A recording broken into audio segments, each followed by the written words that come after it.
Sejam bem-vindos a mais um episódio do podcast Fique Bem com Mauro e Fabiana Cor. E hoje nós temos aí a ilustre presença do Cláudio, não é?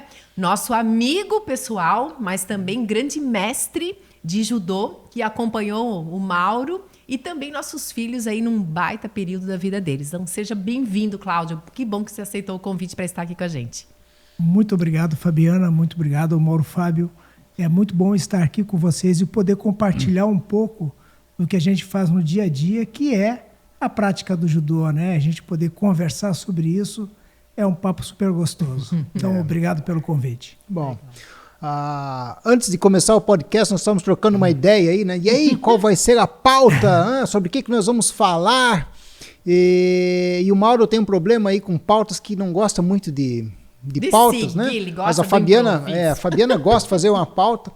Mas antes de começar, eu quero dizer umas coisas assim que para mim é muito importante. O Cláudio e eu, nós nos conhecemos desde a adolescência, né, Cláudio? E o que fez nós nos conhecermos foi o judô. O tempo que o Cláudio era aluno, deveria dar as suas aulas junto quando o Silvio, nosso sensei, pedia de certo para dar aula, né? Que eu sei que o Silvio dava essa chance para nós, assim, imagina uns moleques podendo dar aula para outros. Mas foi lá que nós nos conhecemos e essa amizade dura até hoje, né, Cláudio? A gente pode ficar um tempo sem se ver, mas quando a gente está em contato, essa união é muito grande, né, meu irmão? Mauro Fábio, olha só, você falou adolescência, eu já vou um pouco antes, eu digo desde a infância. Eu lembro de quando nós éramos crianças e eu morava em Joinville, né? E vinha para Jaraguá do Sul, na companhia do Silvio, para treinar aqui. E foi onde eu conheci você, conheci várias outras pessoas. Não vou citar nome nenhum para não esquecer de ninguém, porque são tantos amigos nossos, né? E desde lá a gente começou uma amizade. Então essa amizade ela foi reforçada quando a gente foi participar de competições, em eventos, viagens. Ia numa sexta-feira, voltava num sábado, ia num sábado, voltava no domingo, ficava no hotel, fazia as folias, onde as amizades se selavam cada vez mais forte. Então desde então nós temos essa amizade, né? Depois, mais tarde, lá em 1987, eu vim para Jaraguá do Sul. Sério que você veio nesse ano? Eu vim Foi o mesmo ano que eu vim também. Sério? Olha só. Eu vim para Jaraguá para auxiliar, não vim morar, eu vim auxiliar aqui nas aulas de judô, né? Então, eu auxiliava o Silvio, o professor Silvio, que hoje, inclusive, representa o judô brasileiro muito bem aí, né? Sim. Ele está no segundo mandato, né? Segundo mandato fechando já. Fechando o segundo mandato. Um resultado maravilhoso a nível olímpico, aí, um resultado que nunca tivemos igual, muito expressivo. Tá? Então eu ajudava ele na época, nas aulas de judô, e eu fui ficando, eu fui gostando, fui ficando. Depois eu fui fazer educação física, já porque eu tinha essa ligação com o judô. Tá? E desde então eu trabalho com o judô. Né? Então a nossa amizade vem desde antes de 87, e a partir de 87, ela fica ainda mais sólida quando eu estou aqui. E dura até hoje, e vai durar uma vida inteira. Vai, né, meu querido? Fabiana, o esporte tem essa possibilidade de criar laços que é muito mais do que um laço de amizade. Eu posso dizer que é um laço familiar. Outro dia encontrei um judoca aqui de Jaraguá do Sul, Vilmar Beirão. Pá, o Vilmar. Fazia uns 20 anos que eu não vi o Vilmar. E quando eu vi ele, eu olhei para ele me olhou, sabe assim? Os dois se reconheceram na hora. Puta, aquele abraço gostoso, aquele... Sabe?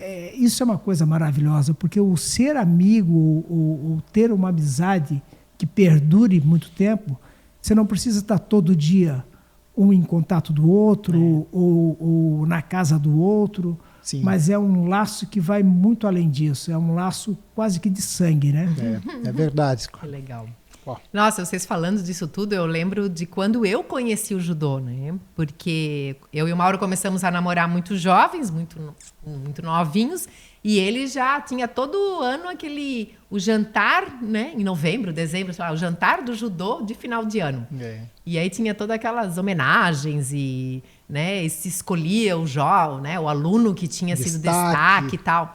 Eu acho bem importante falar sobre isso, né? Mas começar até explicando o que é o judô, porque assim como eu, na época, né, antes de conhecer, eu achava que era uma coisa violenta, né? Para mim, o judô era uma luta. Mas o que é? Será que as pessoas ainda pensam assim? Acho que os Jogos Olímpicos têm esse papel também de estar mostrando, né? Explicando o que são os esportes e tal.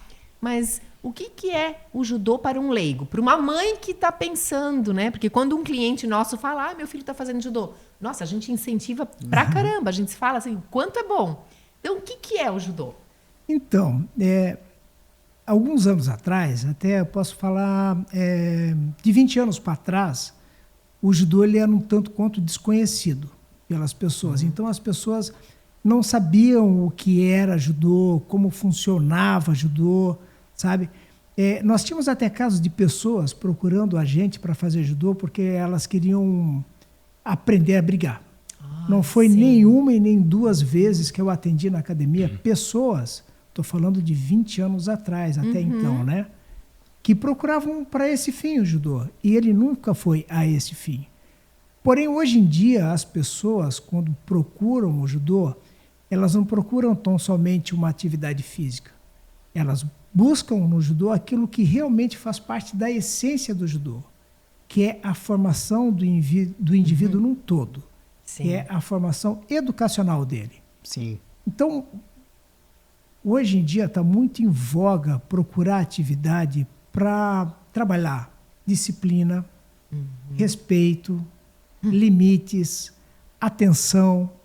Tá? Então, quando um pai leva o filho para o judô hoje, ou quando uma mãe procura algo para que possa apoiar a formação educacional desse filho, nós conseguimos realizar isso. Porque dentro de um contexto que é técnico e de atividade motora, a gente consegue trabalhar com aquilo que mais interessa a criança, que é o lúdico, mas não é um lúdico simplesmente largado, né, ao bel prazer. É um lúdico que é direcionado. Então, esse lúdico ele leva a desenvolvimento das habilidades motoras, ele leva um aprendizado técnico da modalidade, tá, que é o fundamento, né, e leva também esse trabalho de limites, de valores educacionais, limites, disciplinas, atenção, foco, compromisso. São vários valores educacionais que são trabalhados dentro de uma aula. E que são carências que nós temos hoje, né? A gente percebe aí o quanto vem sendo desafiador educar os filhos, né? Ser professor e sei lá, o desenvolvimento da sociedade, do ser humano, né? Com esse dinamismo que o mundo está. E as pessoas parece que estão realmente precisando de mais disciplina, de mais foco e não estão conseguindo, né? O excesso disso aqui, né, faz com que as pessoas fiquem, às vezes, tão aceleradas que o judô pode ajudar nisso também? Veja, não é só a questão do excesso de telefone hoje, mas se nós fazemos uma análise da educação, a educação escolar, o que era e o que é, cada vez mais as escolas são responsáveis por transmitir conteúdos. Elas têm uma gama de conteúdos para vencer em 220 dias letivos. Sim. E para a escola vencer esse conteúdo em 220 dias letivos, às vezes parece pouco esse tempo. Sim. Então falta tempo hoje para a escola, de fato, contribuir para a formação educacional da criança, que a gente sabe que não é só o conteúdo que vai educar. Sim. Nossa, o que você a está escola falando faz muito sentido. É muito mais do que isso. Então, a escola, quando eu falo a escola, eu falo da instituição escola. Não estou falando de escola A ou escola B. Estou falando da instituição escola como um todo. A escola, hoje, ela deixa para nós uma brecha e, se soubermos trabalhar, é a abertura para se trabalhar todos os fundamentos educacionais. Tá? Porque nós temos, sim, um conteúdo. Mas nós não temos que vencer um conteúdo em 220 dias letivos como a escola. Tá? Então, o nosso conteúdo, acima de tudo, acima de ter essa questão do desenvolvimento das habilidades motoras, acima de ter essa questão do desenvolvimento técnico da modalidade, no meu caso, o judô, acima disso, a gente consegue trabalhar com os valores educacionais que muitos são necessários hoje em dia. Tá? Sim. Respeito, tá? Disciplina, compromisso. Mauro Fábio, horário. Você lembra o que acontecia se você chegasse atrasado numa aula de judô? Você lembra disso? Sim, senhor. Pois é. Vestimenta. Vestimenta. Está frio hoje, né? Exato. Pode entrar de tênis lá na academia não, antes do dojo, não? Não, as crianças, elas entram, né, de tênis, vão até o vestiário, colocam o judogi, que é o kimono, e calçam o chinelo. Mas está frio, professor. Tudo bem? Mas daí? Sim, faz exato, parte do uniforme do judoca, né, da vestimenta do judoca, o chinelo, né? Exato, o chinelo. E ao entrar, né, realizar a saudação, parar, que seja 2, 3 segundos, realizar uma saudação bem feita, que é um sinal de respeito para com o outro. Sabe? E o que eu estou falando aqui é uma coisa que não é a Seidokan, que é a nossa instituição aqui em Jaraguá do Sul, né? Não é a Seidokan, mas é o judô. Né? O judô que foi criado lá na sua raiz, lá na sua essência, pelo Jigoro Kano, lá em 1882. 1882. Eu lembro disso porque isso caía nos nossos exames, né, para mudança de faixa. Isso, o judô traz isso, né? Bom, basta você ver. A gente acabou de passar pelo maior evento esportivo mundial, Sim. que são os Jogos Olímpicos. E eu acho que boa parte do Brasil assistiu o judô. Porque o judô, graças a Deus, é a modalidade que mais tem trazido medalhas olímpicas para o Brasil. Né? Então, ele tem uma visibilidade muito boa. Então, quando chegam os Jogos Olímpicos, as pessoas se ligam mais em assistir esportes e também em judô. E as pessoas podem ver que o judô, apesar de ter um contato físico, de objetivo ser derrubar um ao outro, mas não existe uma agressividade. As pessoas não se machucam, né? Por causa desses golpes, Exato. Essa imobilização. Existe sim um respeito pelo adversário, que ao entrar faz o cumprimento, ao terminar, independente do resultado. Faz o cumprimento, né? É verdade. E sauda o companheiro e sai com todo o respeito da área e entra. E você não vê o atleta... Existe até uma reivindicação. Hoje até há uma certa reivindicação quando ele acha que... Mas é uma coisa muito respeitosa. De maneira alguma vai se desrespeitar um árbitro, de maneira alguma vai se desrespeitar alguém dentro da área. Então, o que mais que a gente está precisando no mundo de hoje, né? É isso que me chama muito a atenção, né, Cláudio? Essa disciplina que o judô sempre pregou e permanece. Veja quantos séculos tem passado. Desde 1882. Exato. Tá? E desde aqueles princípios ainda se continua a disciplina e a hierarquia, né? Como você falou ali, desse respeito. Eu acho isso fundamental, entende? E como um praticante de judô vai moldando a sua vida. Eu posso dizer por mim, quando você comentou assim, né, que já houve pessoas que procuraram a academia para aprender a brigar. Esse era um grande medo que a minha mãe tinha, que eu pedia para ela muito para eu entrar no judô, e ela dizia, não, porque isso daí você vai se tornar agressivo, e é muito pelo contrário, né?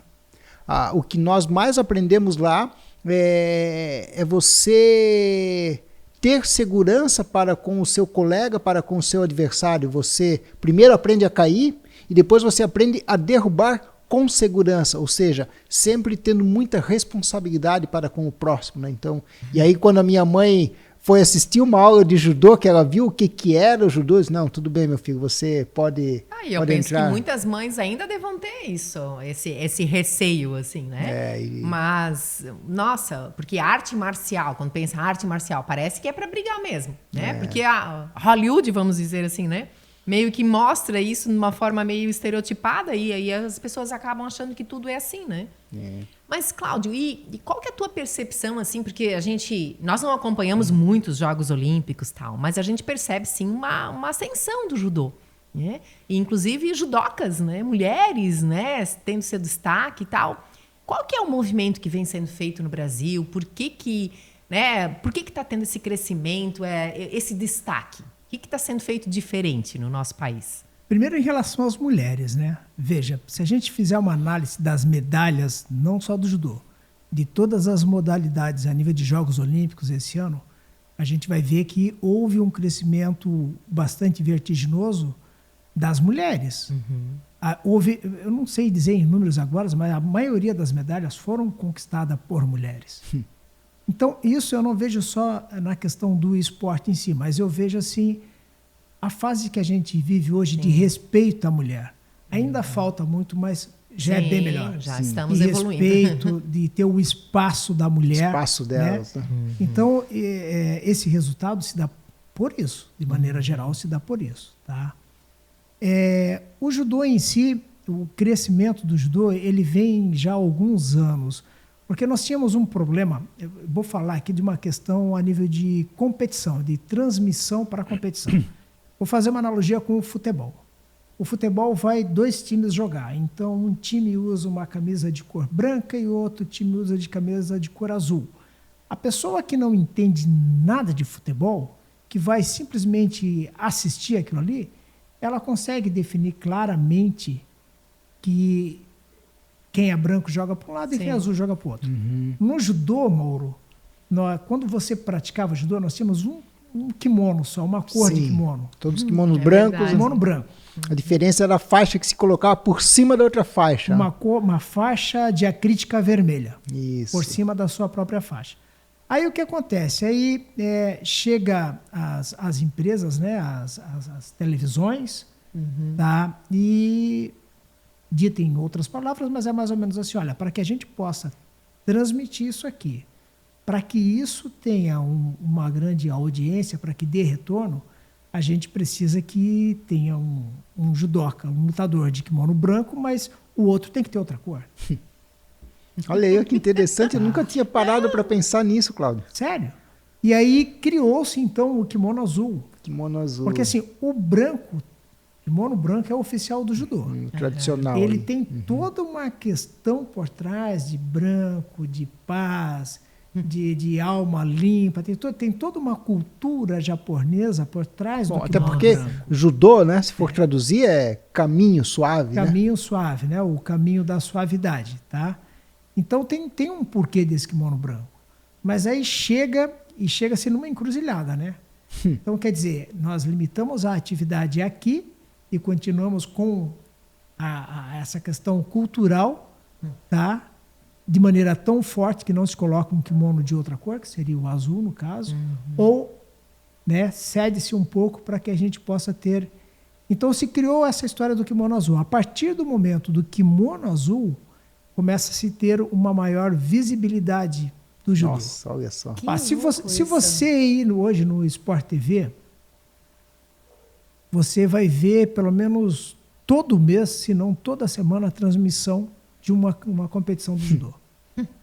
Tá. Olha que interessante, né? Brasil, país do futebol, hoje já está se dizendo aí que país do judô, né? Porque é conhecido, né? País de todas as outras modalidades também, né? Também. E graças a Deus, né? E graças a Deus. Bom, né?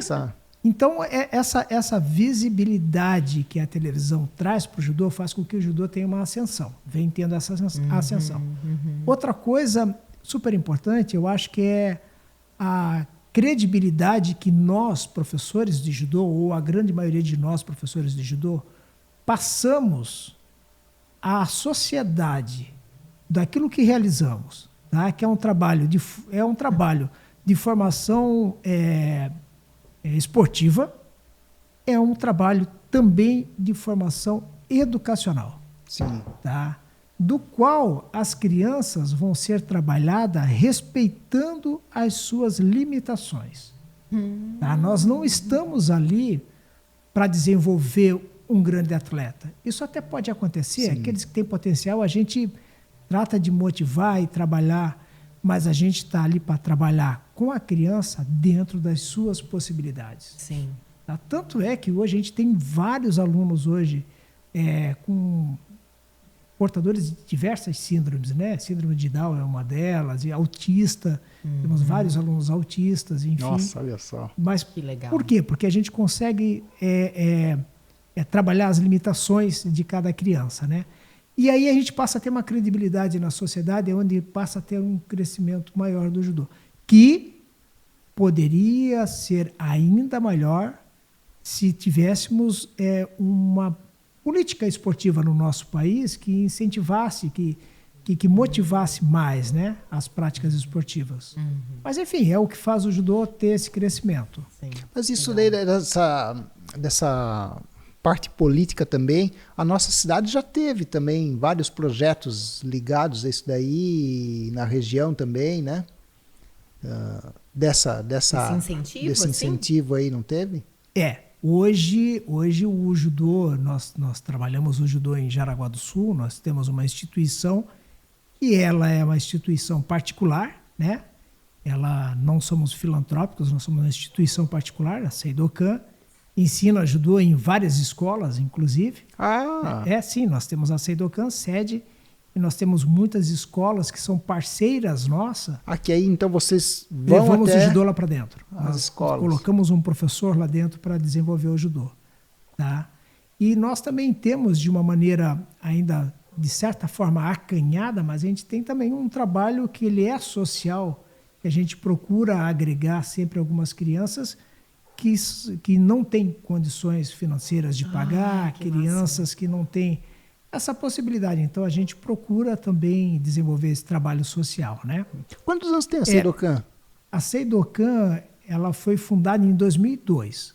Mas de trabalho efetivo mesmo, que a gente abriu a porta e começou a trabalhar, de fato, é desde 2010 que a Seidokan existe. Nossa. Tá? Então, são 14 anos de Seidokan. Tá? De Seidokan. Mas nós já tivemos, sim, Mauro, como você está falando, outras vertentes, né? Isso é meio sazonal, né? Como política é sazonal, também é sazonal essas vertentes. A gente já trabalhou junto com Secretaria Municipal de Esportes, com Fundação Municipal de Esportes, enfim, onde a gente conseguia dar assim, um atendimento, ter um projeto mais extensivo à população. Tá? Porque isso vai moldando as pessoas, né? Com essa filosofia que é o judô de respeito. E eu penso que isso as pessoas levam para a vida. Sei porque eu levo para a minha vida ainda hoje. Nós temos 2 filhos aí que praticaram judô. Não foi por tanto tempo assim que eles praticaram, mas até hoje. O Tom foi mais tempo até do que o Davi, né?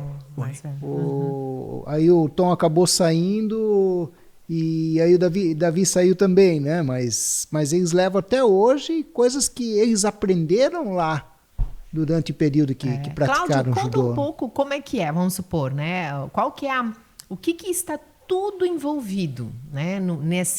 Na sua escola, o que vocês promovem? O que o judô promove? O que ele incentiva? Né? Não é só ele ir bem nos golpes, daí fazer o exame de faixa. Tem várias coisas. Eu lembro, né, que eu falei no início, daquela festividade que tinha lá no final do ano, que até se reconhecia melhor aluno, coisa assim. E até as melhores notas, As melhores notas. O como é? O aluno destaque, acho que tinha alguma coisa assim, né? Já chego lá, vou abordar sobre isso. Tá. Mas essa questão que o Mauro falou, que marca, coisas que ficam marcantes, né, é extremamente importante. Eu acho que vem a calhar com o questionamento que a Fabiana acabou de fazer. Tudo aquilo que é positivo na nossa vida, Mauro, marca, né? Tudo aquilo que é bom, tudo aquilo que nos agrada, marca. Tá? Vou ter que ir lá. E marca de maneira positiva isso. Tá? Tudo que é negativo também marca. Sim. Então a gente procura impactar as crianças, seja ao longo de uma aula, ou seja ao longo de anos que ela frequenta a aula, procura impactar de forma positiva. Então nós temos hoje pessoas, indivíduos que começam o judô com a gente quando criança, lá com 4, 5 anos, E vão até, foi seu caso, por exemplo, foi o meu próprio caso, que dura uma vida inteira, mas começa lá com 4, 5 anos e seguem até 17, 18 anos, até irem para a universidade. Sim. E mais, nós temos casos de pessoas que vão fazer a universidade e quando terminam, que retornam ou acabam vindo para Jaraguá do Sul, que Jaraguá do Sul hoje é um centro, né, que agrega vários profissionais de todos os lados do Brasil, tá? Elas acabam vindo nos procurar e praticar judô. Tá? Foi o que aconteceu comigo, né? Eu comecei a praticar judô, sou terrível com dado, mas vou dizer aí uns 10 anos de idade. Aí acho que eu pratiquei até os 15, 16 anos e fui para a faculdade. E depois de terminar a faculdade eu voltei para o judô, né? Voltei para o judô. Então, e aí, como eu estava dizendo, né, tem essa questão que ela é a formação esportiva. Mas, gente, veja, quantas pessoas vocês acham que nasceram para ser campeão olímpico? Pouquíssimos. Então, quando as pessoas se acham, às vezes, desacreditadas, porque eu não nasci para ganhar, porque eu não tenho jeito para o esporte, elas esquecem de olhar, de maneira geral, e ver que a maioria das pessoas não nasceu para ser campeão olímpico. Sim. Não nasceu para ser um grande vitorioso a nível de competição. Mas o judô, vou falar do judô, posso falar do esporte de maneira geral, mas vou falar da minha modalidade, que é o judô. Mas o judô, ela pode contribuir e contribui dentro do nosso trabalho para você ser um grande vitorioso no decorrer da sua vida. Sim. E superar as suas próprias limitações. E a gente sabe que são várias, né? Sim. São várias. Tá? Então, uma das coisas que a gente trabalha com as crianças é a motivação escolar. Então, há muitos anos atrás, né, como é que a gente vai trabalhar essa questão da motivação escolar com as crianças? Vou dizer, olha, estuda porque é legal. Você fala para um adolescente, estuda porque isso vai ser importante no teu futuro. Adianta alguma coisa? Não. Você fala para uma criança de 8 anos, estuda porque o estudo é a coisa mais importante da vida. O que a criança entende disso? O mais importante para essa criança é que ela vai brincar daqui a pouco. Quer brincar. Ela vai correr. Ela vai encontrar um contextualizar amigo, isso ainda. sabe? Então, estudar não é a coisa mais... Não adianta, isso não é palpável para ela. Mas quando a gente fala assim, olha, gente, é o seguinte, quando chegar o final do bimestre ou do trimestre, a gente quer ver os boletins de vocês. Vocês trazem o boletim para nós. Tá? Porque a gente quer acompanhar as notas de vocês. Tá? E a questão não é cobrar que a criança tenha uma boa nota, mas é um acompanhamento. Aí tem aquela criança que diz assim, professor, é mais espertinho, né? Rapidão. Eu não vou trazer, não. Por que você não vai trazer? Não, porque minhas notas não são boas. Mas aí que você tem que trazer. Porque se você tem coragem para não tirar notas boas, então você tem que ter coragem também para assumir o que você faz. Então traz o teu boletim e mostra perante a nós aqui, mostra para o professor. Aí chega final do ano, tá? Final do ano as crianças fazem avaliação de faixa para mudar de faixa e tudo mais. E a gente tem um cerimonial que a gente chama de Bonenkai, tá? É Bonenkai, que é o cerimonial da cultura japonesa, é o Bonenkai, né? É o cerimonial de final de ano, é qualquer cerimonial que se faça, mas o nosso é de final de ano. Tá? Então, nesse cerimonial de final de ano, a gente vai parar, a gente chama todas as famílias. Então, as crianças que trocam de faixa no judô, assim como muda de ano na escola, tem primeiro, segundo, terceiro, quarto ano e vai adiante, no judô tem faixa branca, faixa cinza, faixa azul, faixa amarela, laranja, verde, roxa, e vai até a faixa preta, segue adiante ainda, né? O coral, né? Ou coral, tá? Enfim, que é só para aqueles bem mais idosos já. Bom, e então no final do ano tem essas trocas de faixa. E a gente faz a premiação dos judocas melhores notas. Uau! Então, Mauro, essa questão da melhor nota, recentemente a gente teve que dar uma modificada nisso. Eu vou explicar, olha só. As crianças melhores notas, aquelas que tiravam média acima de 8,5, igual ou acima de 8,5, elas eram premiadas com uma medalha linda, cunhada, própria para aquele momento, tá? De judoca melhores notas. Só que a gente passou a ter um universo de mais de 120 crianças que acabavam ganhando essa medalha de melhores notas. Isso é excelente. Isso é muito bom. Só que, em contrapartida, isso também tem um custo. Sim. Tá? Porque uma medalha dessa, ela não é uma medalhinha, que custa R$5, R$6, R$1,99. É uma medalha que hoje está na faixa de R$20 a R$25 a medalha. Nossa. Faz isso vezes 120.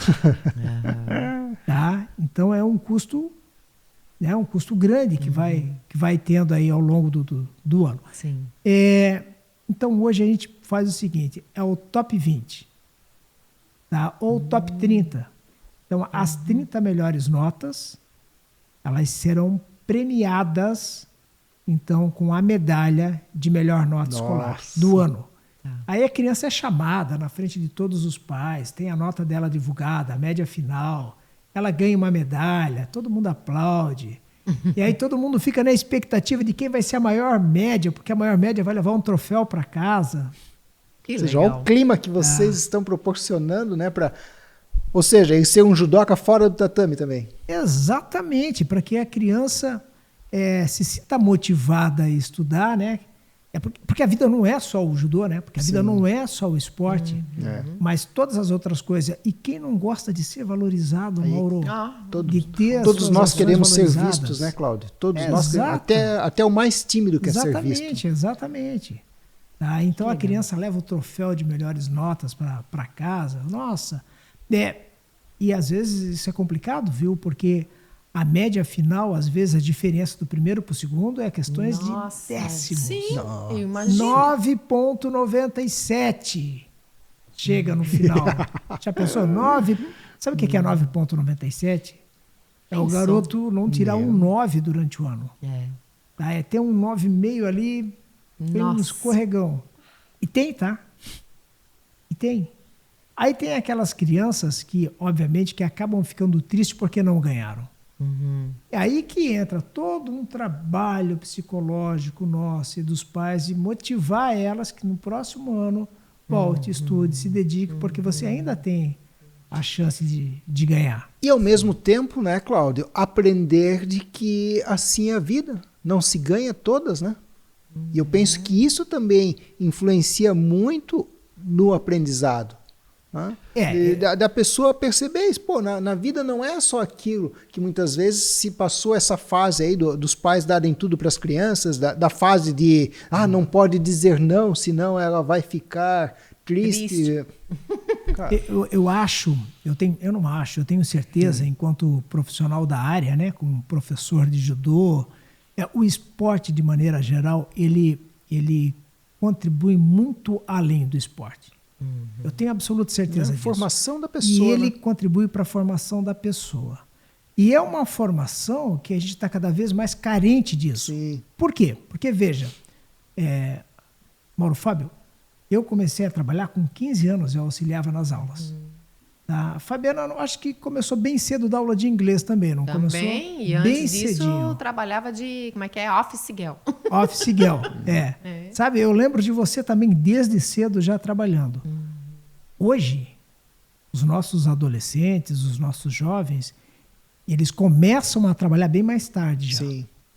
E se ele não tiver o esporte como um meio que ele vai aprender valores para a vida, ele vai aprender aonde?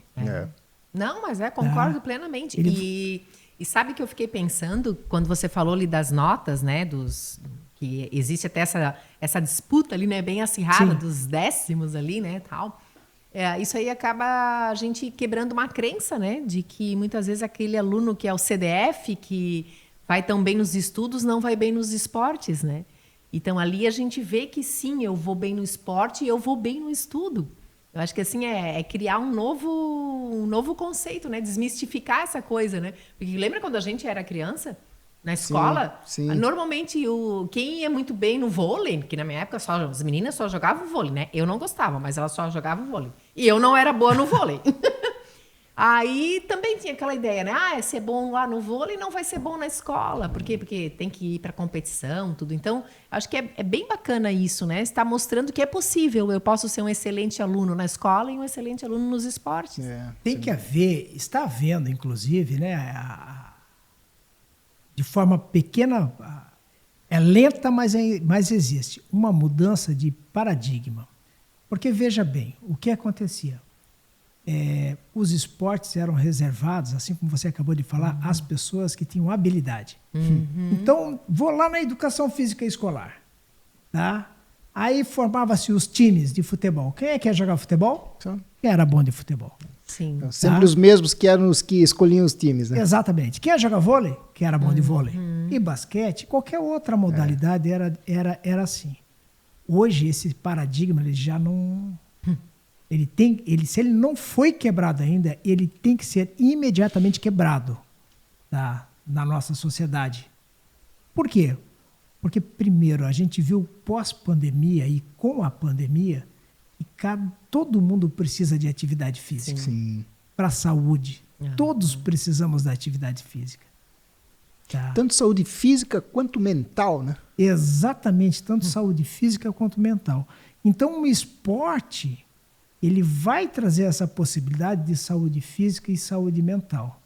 E se ele ainda é aliado a um projeto educacional, de formação educacional, tá? Como eu disse antes, a escola está amarrada com os conteúdos, enquanto nós que trabalhamos com formação esportiva, que trabalhamos com essa base, nós não trabalhamos com esporte de alto rendimento, porque é uma coisa totalmente diferente. Mas quando a gente trabalha com formação esportiva, com base, a gente não trabalha, a gente não pode cometer o crime de simplesmente procurar os habilidosos. Ser um caça-talentos. O judô, ele é para os habilidosos também. Mas ele é para todos os demais. Que legal. Então, essa história de que é bom no esporte, não é bom do estudo, quebra-se aí. Tá? Ou é bom num ou é bom no outro. Não, sabe? A pessoa não precisa ser um exímio competidor. Mas ela tem que ter a sua prática esportiva. Ela tem que desenvolver o gosto pela atividade esportiva. E ela tem que aprender para a vida. Então, por que nós não podemos trabalhar nisso? E principalmente no judô, que é a criação do judô por Jigoro Kano, foi exatamente isso. Não simplesmente um esporte, mas algo que pudesse contribuir para o desenvolvimento físico, como você acabou de colocar, e o desenvolvimento mental. E tu sabe, Cláudio, que inclusive espiritual, né? Porque eu tô louco aqui para buscar até. A minha apostila aqui na nossa época era xerox do xerox do xerox, porque não tinha livros em inglês, né? E falava muito desse espiritual. E esses tempos eu estava relendo, acho que dizia assim, conhecer-se é... Dominar-se. Dominar-se. E dominar-se é triunfar. Olha só, cara, conhecer que é coisa dominar, louca. E dominar é triunfar. Isso que é forte judô. isso, né? E aí, antes você estava falando assim da inclusão, né, com várias pessoas que têm síndrome. Pô, quando eu era guri, tinha um colega nosso que ele tinha síndrome de Down e eu só fui descobrir depois de anos. E ele praticava judô. Porque todos tratavam ele com muito respeito e carinho. Até que um dia eu disse, mãe, mas o fulano de tal, ele é um pouco diferente, né? Aí aquela foi me explicar, meu filho, é que ele tem síndrome de Down. Ou seja, estamos falando de muitos anos atrás, né? E a importância, Mauro, das pessoas com que trabalham com o esporte. Porque o judô, ele pode ser... dentro da sua filosofia, ele pode ser maravilhoso para a formação de todos, tá? Mas a pessoa que está com essa ferramenta na mão, e eu chamo isso de ferramenta, e que vai levar essa ferramenta para a sociedade, o trabalho dela é que faz a total diferença. Com toda certeza, né? Uma das coisas que me impactou muito na minha vida profissional Eu lembro de um dia que talvez fosse tão frio ou mais que hoje. Devia ter uns 18, 19 anos. Aí eu cheguei, porque eu trabalho em Jaraguá do Sul e Guaramirim, né? Desde quando eu trabalho em Jaraguá do Sul e Guaramirim. Eu ainda atendo Guaramirim, né? Nossa. Tá? E tenho o maior prazer nisso. Amanhã estarei lá, inclusive, tá? Dando aula lá na Secretaria Municipal de Esportes. Nós temos uma sala lá que a gente dá aula lá para a molecada lá. Tá? E aí eu lembro, eu chego no ginásio de esporte do Seleto. Nossa. Quem é de Levemente Jaraguá frio. talvez não sabe o que é, mas quem é de Guaramirim sabe o que é o ginásio de esporte Seleto. A Fabiana fez assim. Eu acho não que ela sei. não sabe. Você mostra para ela qualquer dia. Tá? E aí eu chego no ginásio de esporte Seleto, de manhã, para dar uma aula, 8 horas da manhã. Já viu o ginásio aquecido no Brasil? Não. Já viu o ginásio que não seja uma geladeira no inverno e um sauna no verão, verão, uma sauna um no forno. verão? Pois é. Então eu cheguei naquela geladeira, eu chegando em Guaramirim, frio danado, assim, me encolhendo. Eu disse para mim mesmo, hoje eu não boto kimono para dar aula. Hoje eu não boto kimono para dar aula, de jeito nenhum. Aí eu estaciono na frente do ginásio, Mauro. Tem um garoto, não sei mais quem é esse garoto, mas eu lembro da cena, me esperando para aula. Ele estava com uma calça curta e de chinelo de dedo. Aí eu olhei para aquele garoto e pensei comigo mesmo, como pode eu aqui, todo aquecido, pensar em não dar aula, tendo uma criança dessa, nessa situação, que saiu de casa para vir fazer aula. Essa foi uma das maiores lições da minha vida enquanto professor. Imagina. Tá? Como é que, né? Como é que você não vai ser o exemplo nessa hora, né? Como é que não vai ser? Sabe? Mas Vocês não podiam combinar de não criar esses momentos aí no podcast. Né? Mas, Mauro, não é a vida, eu acho que é dessas coisas. A gente aprende no dia a dia, a gente aprende com ela. E esse foi um momento que me ensinou muito. Sim. Esse foi um momento que forjou parte do professor que eu sou hoje. Sim. Tá? Então, quando uma criança vai para o judô, como é que eu vejo? Essa criança, ela leva uma expectativa com ela. O pai leva uma expectativa com ele. Sim. Tá? E essa expectativa, ela tem que ser suprida ou não. Tá? Recentemente eu tive uma situação lá na academia que eu fiz uma reunião, é um caso de um aluno que ele não tinha limite algum. Não tinha limite, a gente trabalhava com ele, não tinha limites algum. De comportamento? De comportamento, limite social, né? De Sim. comportamento, enfim. E aí, os nossos professores lá, a gente tem uma equipe de professores, hoje, nossos professores fazendo de tudo para atender aquele menino. Aí chegou um dia, eu disse, reunião hoje, depois e tal, eu disse, vamos parar com essa história na reunião, vamos parar com essa história. Tá? A gente não tem que fazer de tudo para o garoto. Ele é um cliente? É importante para nós? Mas nós não podemos esquecer que nós temos um produto, que é o judô, e esse produto ele traz qualidade, ele traz assim, uma gama de formação educacional. Então, se a gente está rompendo com isso, a gente não está entregando o nosso produto. Sim. Tá? Então, assim, de repente, o judô não é para esse garoto. Tá? E aí, coloquei isso para eles, ficou definido isso, eu vou numa reunião com os pais, chamo os pais para uma reunião e coloco a situação. Olha, a situação é essa, tá? Eu preciso que vocês me deem a liberdade de trabalhar com ele, então vocês deixam ele aqui e saem, deixam eu trabalhar com esse garoto e confiam no nosso trabalho e eu te entrego um produto, tá? Com qualidade, ou ele não vai se adaptar e tudo mais. Tá? E os pais nos deram essa confiança, tá? Nos deram. Uma semana o garoto mudou. Ou seja, os pais deixaram de estar presentes durante o treino? Deixaram de estar presentes, porque o estar presente por parte do pai, ele nem sempre é positivo. Nem sempre é positivo. Então os pais deixaram o garoto, já foi combinado em casa que eles iam sair, fazer qualquer coisa e tal.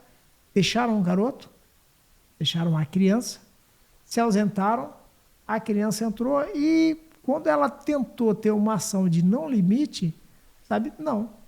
Ou você participa da aula dentro Sim. do contexto de aula, ou você não vai participar da aula. Uau. Louco. Tá? Que legal. E aí o que a gente faz? Aí nos traz a experiência, tá? Vamos fazer uma atividade recreativa, uma brincadeira. Tá? E nessa brincadeira que a criança, ali que ela tem que se comportar, porque Sim. ela quer brincar. Sim. Então, se ela sair do que é o contexto combinado, da né? aula, do que é o combinado da aula, ela está fora. E fica fora da brincadeira. Mauro, existe coisa pior para uma criança que fica fora da brincadeira? Tá? Não, depois você pode até voltar, mas agora você está fora. Mas que bacana, né? Eu fico assim, nossa, eu vibro, porque o que a gente. Eu já trabalhei com muita gente da área da educação e tal, e existe uma dificuldade muito grande hoje por parte de muitos professores, né? Porque justamente nem todos os pais estão confiando ou estão entendendo que os limites eles são fundamentais, né? Na criação do caráter da criança. Então, saber que esses pais deram esse voto de confiança para ti, né? E quantas vezes que os pais querem impor as regras, né? Eles querem que o filho faça X, Y, Z atividade, mas querem que seja do jeito dele. E aí daí não vai acontecer, né? Daí não funciona, né? Hoje o esporte já foi muito permissivo, sabe? Principalmente o esporte de o esporte competitivo, ele é muito permissivo, no sentido que, de certa maneira, cobrança em relação aos alunos, tá? E os pais, às vezes, chegam com querendo que haja uma cobrança do ponto de vista esportivo. No entanto, isso mudou, tá? Porque as crianças têm seu direito, tá aí o ECA, né? Uhum. Tá aí o ECA. Então, existe os direitos da criança, existe o direito da adolescente, tá? E, então, a fala hoje, o procedimento de um professor hoje, comparado com o procedimento de um professor há 10, 15 anos atrás, ele mudou e mudou muito. E se não mudar o professor, ele vai preso hoje. Uhum. Então, hoje a gente tem que estar sempre em constante atualização nesse sentido, porque o mundo evolui, Sim. né? Sim, sim. Então, a gente tem que evoluir junto. Então, a gente tem que estar em constante atualização nesse sentido. Mas a gente também tem que ter na balança essa questão de exatamente de trabalhar os limites. Exato, né? Tá? De trabalhar não ser permissivo, tá? Com tudo que a criança quer. Tá? Porque Com senão tudo... depois acaba perdendo a essência do trabalho que vocês executam, né? Daquilo que é a proposta. E né? não é só a essência que perde. Né? Você perde também a direção do trabalho. Porque há pouco você falou, né, que os meninos fizeram judô e há coisas que ficaram neles e duram, né, até hoje. E eu tenho certeza que são valores. Sim. São valores, né? E são valores de educação para a vida. Então, se eu passo a ser um professor permissivo, eu perco esses valores a médio e longo prazo. Tá? O judô deixa de ser judô. Sim. E isso é muito interessante, né, Cláudio? Você saber conduzir, saber qual que é o propósito e não se deixar se perder por isso, né? Por uma proposta. Né? Eu penso que isso é o grande valor do judô. Né? Deve ter outras escolas fantásticas na vida, mas o judô foi uma das escolas que eu frequentei e que levo para a vida até hoje, né? Então, eu acho que isso é fundamental. E falando em Seidokan também, eu acredito que tem alguns casos a serem contados do tipo, quantos profissionais que foram formados através da Seidokan diretamente até com o judô, né? Sim, aí eu lhe faço a pergunta, você está pensando em profissionais do ponto de vista enquanto professor ou de maneira geral? Professor, né? Outros profissionais, com certeza. Tem médicos, tem professores de outras áreas, tem empresários, tem tudo mais, mas até mesmo vocês têm casos, né? A análise que eu faço hoje é o seguinte, sabe, Mauro Fábio, é assim, quando eu vejo hoje ex-judocas que retornam para praticar judô e entram assim de uma forma feliz e contente, abraçando a gente com o maior carinho, ou mais, né? Hoje eu já estou dando aula para os filhos daqueles que foram meus alunos. Tá? Então, quando as pessoas trazem os filhos, Seus maiores tesouros, né? seus maiores tesouros, então porque aquilo, então eu faço uma análise que isso foi muito positivo para a vida dele, por isso que ele traz o filho. Né? Foi o teu Sim, caso com quando você certeza. levou teus filhos Sim. e várias outras pessoas, tá? E há pouco nós falávamos de um projeto social, de ter uma vertente de projeto social e tudo mais. Algum tempo atrás, alguns anos atrás, eu convidei você para me acompanhar em umas aulas de judô que eram realizadas lá na Arena Jaraguá. Você eu lembra lembro. disso? Eu lembro. Sim, claro. E aquele projeto, qual nós dávamos aula lá, você me ajudava nas aulas e tal, atendia aquelas crianças. A gente atendeu ali centenas de crianças durante alguns anos. E daquele projeto lá, tu acredita que saiu alguns faixas pretas? Ai, sério? Um deles é professor junto comigo na academia, trabalha junto comigo hoje. Eu lembro de uma. Não teve uma professora, até uma moça que se tornou professora contigo, mas de faixa preta eu não sabia. Faixa preta, não, teve a situação assim. Faixa preta, sim, a Gabriela, hoje trabalha de modelo, a Gabriela Bini Prada, ela faz trabalhos lindos enquanto modelo fotográfico, né? Nossa. A Gabriela, ela formou ela, o irmão dela, são faixas pretas hoje. A Gabriela trabalhou comigo na academia como professora de judô, como na iniciação. Que tá? legal. Eu tenho um outro garoto hoje que ele está fazendo faculdade de educação física e ele está trabalhando comigo também lá na academia. Ele é faixa preta, ele começou naquele projeto. Sério? Como é que é o nome dele? É o Regis Gribler. Tá? Esse garoto começou naquele projeto. O irmão dele fazia judô, aí depois ele veio e foi ficando, e chegou um certo momento eu precisei de alguém para auxiliar nas aulas, e ele disse assim, eu tô aqui, eu quero, Nossa. tu me deixa? Nossa, que coisa. Tá, tu me deixa? Então, assim, de todos, hoje nós somos uma equipe, a Seidokan hoje tem uma equipe de 5 professores. Dos 5 professores, eu me considero um deles, né? Então eu tenho mais 4, ok? Desses 4, 3 foram formação direto que começaram iniciação comigo. Nossa. Que começaram iniciação com a gente. Um você conhece, é o Rogério Teles, Nossa. tá? É da nossa época, um pouco mais jovem, tá? Mais da nossa época. O outro é o Guilherme Rodrigues, que é um garoto de Guaramirim, que começou no judô com 10, 11 anos de idade, hoje tem 27, trabalha com a gente. O Regis, que eu falei antes, tá? E também tem a professora Solange, que ela não começou com a gente, mas ela chegou na nossa mão, ela começou num projeto social no interior do Paraná, ela veio para Jaraguá do Sul para tentar a sorte, e um dia, essa história é linda, um dia ela está dentro do ônibus, indo de Jaraguá para Guaramirim, e ela vê alguém, o Guilherme, que eu acabei de citar, o Guilherme é 1,90 m, né? As costas desse tamanho, então está nas costas dele judô, é enorme. Ela vai até ele, tá? Você faz judô? Eu faço.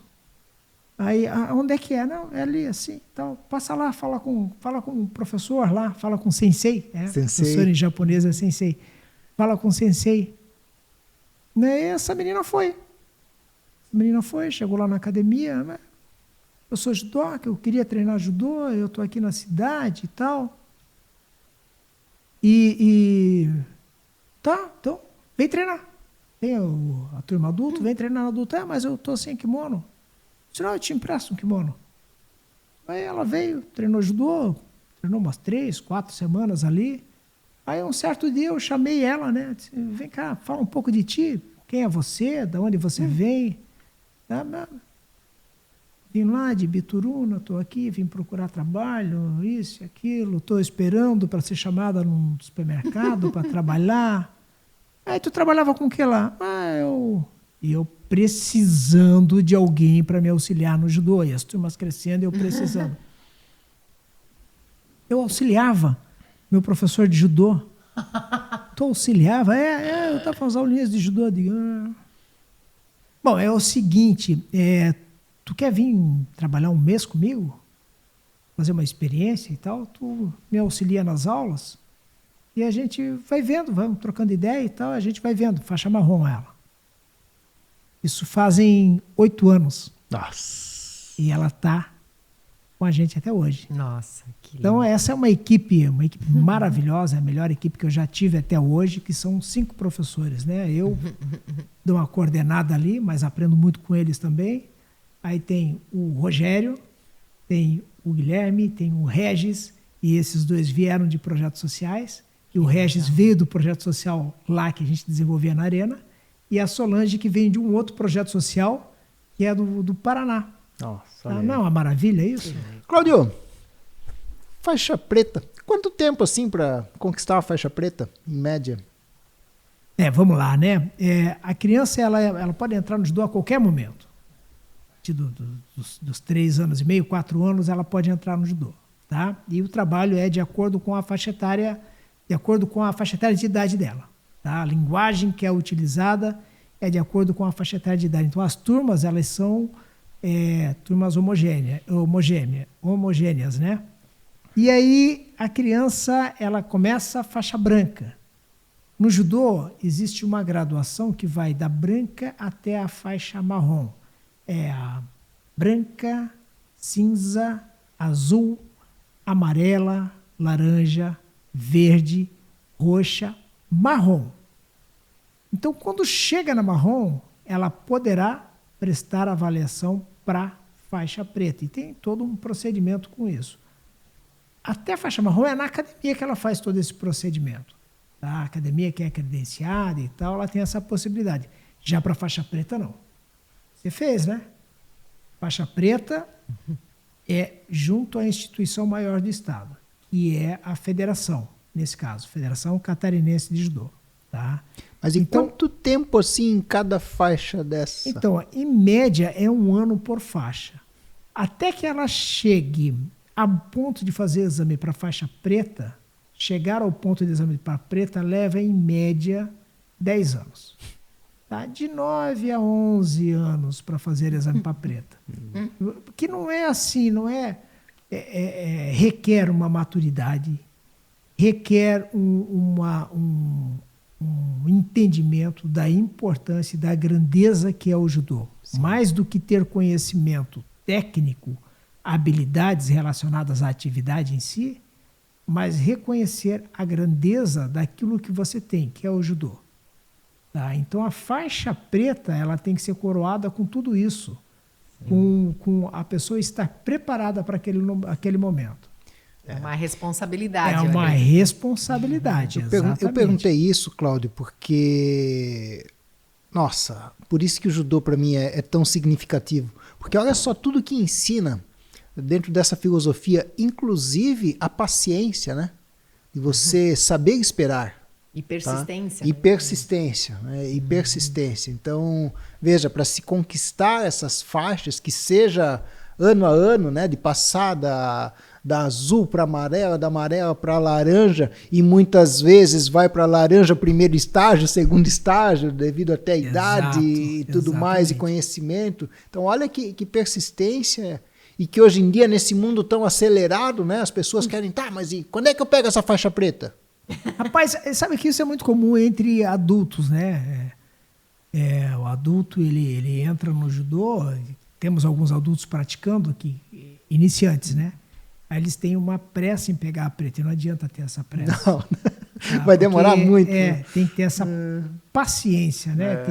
Tem que conquistar, porque não é só você conhecer, é você incorporar aquilo também. Aquela filosofia do judô, ela começar a fazer parte do teu dia a dia, de certa maneira também.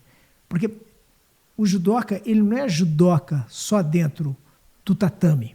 Sim. A gente é judoca, Mauro, e você sabe disso, 24 horas por dia. Tá? Porque o nosso comportamento fora de respeito, de reconhecer o outro, de tratar com dignidade qualquer outro, isso faz parte do judô. Tá? Então, esses aprendizados têm que ser incorporados. Né? Independente de cor, raça, de classe social, sabe? Mas de respeito ao outro. Tá? Quando a gente faz a saudação do judô, que é o inclinar o tronco à frente, não é um inclinar o tronco se humilhando perante o outro, mas é um inclinar o tronco em respeito ao outro ser humano. Que isso já basta, né? Sim. O fato de ser humano já basta, né? Para se ter respeito. Tá? Então, em média, leva-se aí uns 10 anos para estar preparado para uma faixa preta. Só que o judô não acaba na faixa preta, né? A faixa preta, ela é uma iniciação de um outro período e pode perdurar durante muitos e muitos anos. Você pode, independente de você optar ou não em ser professor, mas você pode estar atuando no judô, mesmo não sendo professor. Tá? Porque o legado do Jigoro Kano é exatamente isso. Não é você angariar conhecimento só para você, mas você poder transmitir esse conhecimento a uma sociedade. Você disseminar esse conhecimento.